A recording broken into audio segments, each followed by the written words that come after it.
BPJS Kesehatan Mamuju, podcast yang akan memberikan informasi yang akurat seputar jaminan kesehatan untuk kita semua. Nah, pada hari ini saya akan menjadi MC dan tentunya sudah ada narasumber yang spesial pada hari ini.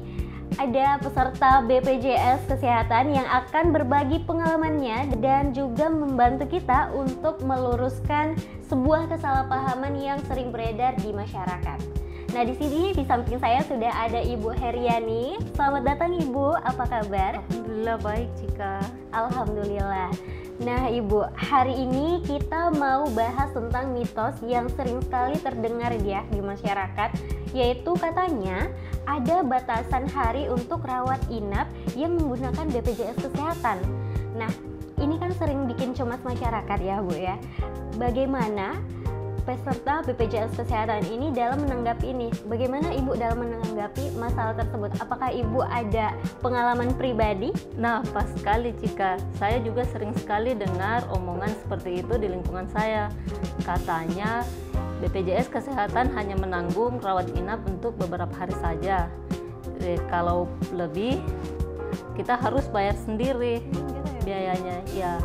Tapi saya punya pengalaman pribadi yang justru membuktikan kalau itu tidak benar. Oh, begitu ya Bu. Bisa diceritakan nggak Bu pengalaman pribadinya? Oh iya tentu Cika. Jadi beberapa waktu lalu itu anak saya sakit parah. Kata dokter dia harus dirawat karena membutuhkan perawatan yang intensif. Dan perawatannya itu cukup membutuhkan waktu yang lama. Jadi saat itu saya sempat panik mendengar kata dokter. Karena saya berpikir kalau anak saya dirawat dengan waktu yang lama pasti membutuhkan biaya yang cukup besar ya. Tapi ternyata anak saya dirawat selama kurang lebih 2 minggu dan semua biaya perawatan itu ditanggung sama BPJS. Seperti itu Cika.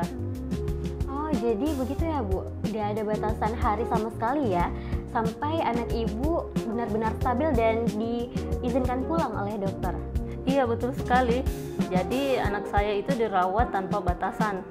Jadi dia betul-betul menerima perawatan yang benar-benar intensif sampai kondisinya benar-benar stabil dan diizinkan pulang oleh dokter. Wah, ini pengalaman yang sangat berharga ya dan sangat menarik karena langsung dari sumbernya nih, langsung dari yang mengalaminya.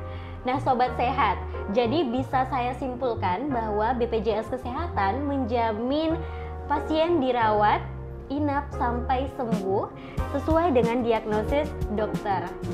Nah, Ibu Heriani sendiri sudah membuktikannya ya kan Bu? Iya betul sekali. Jadi selama anak saya dirawat itu justru yang saya rasakan itu dokter selalu memantau kondisi anak saya.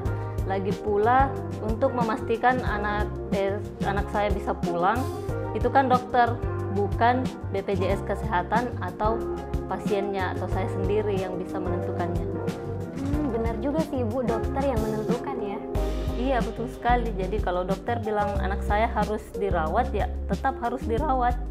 Baik Ibu, izin menegaskan ya Bu, berarti kalau pasien dipulangkan artinya dokter memang menilai kondisinya sudah membaik ya, jadi sudah pulih ya Bu, begitu? Iya betul sekali. Jadi kalau pasien itu sudah dipulangkan itu artinya dokter sudah menilai bahwa memang kondisinya sudah stabil dan bisa melanjutkan rawat jalan.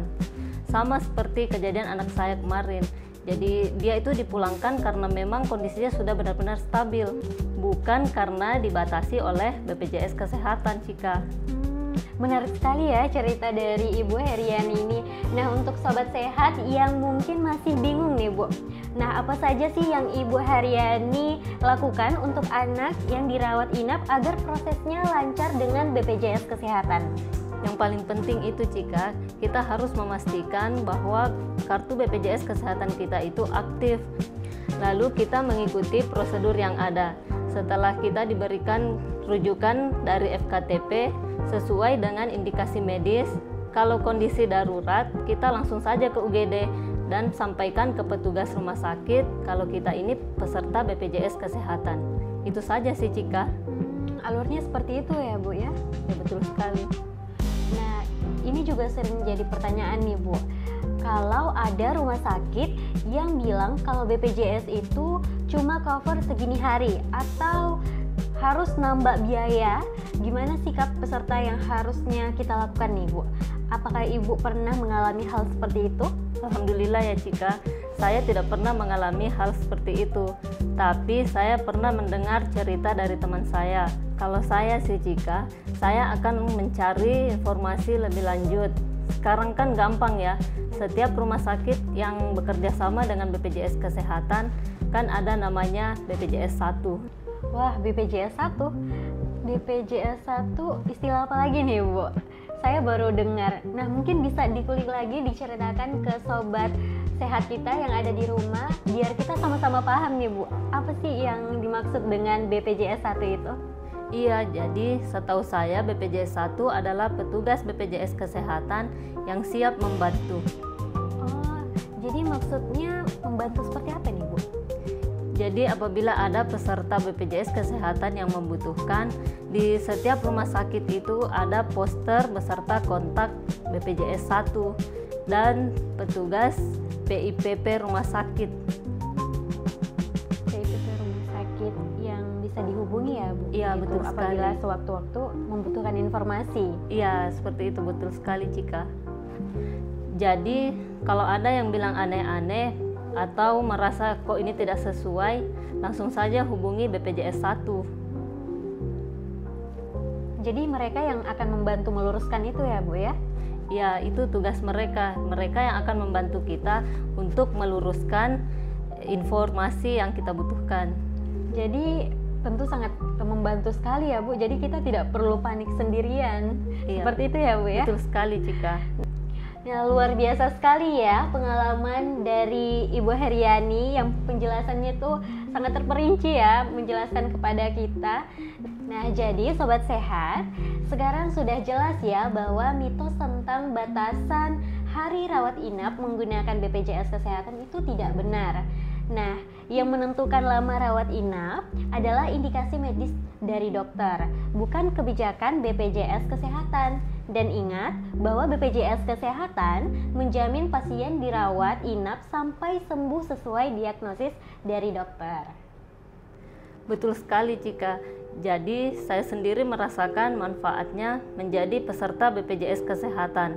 Jadi jangan khawatir lagi, percayalah pada informasi resmi dari BPJS Kesehatan. Karena BPJS Kesehatan itu benar-benar membantu kita. Oh iya, betul sekali ya Bu. Kalau saya lihat-lihat ini, BPJS ini tidak hanya membantu kita dalam biaya pengobatan, tapi juga sangat mempermudah kita ya dengan pelayanannya seperti BPJS 1 itu tadi.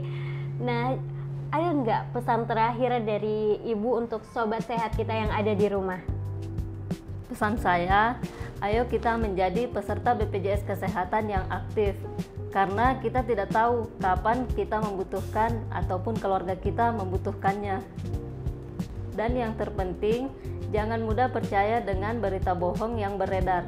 Kalau ada yang kurang jelas, sebaiknya kita langsung menanyakan ke sumber resminya. BPJS Kesehatan itu menjamin kita sampai sembuh. Dan kalau ada apa-apa, ada BPJS 1 yang siap membantu. Seperti itu Cika.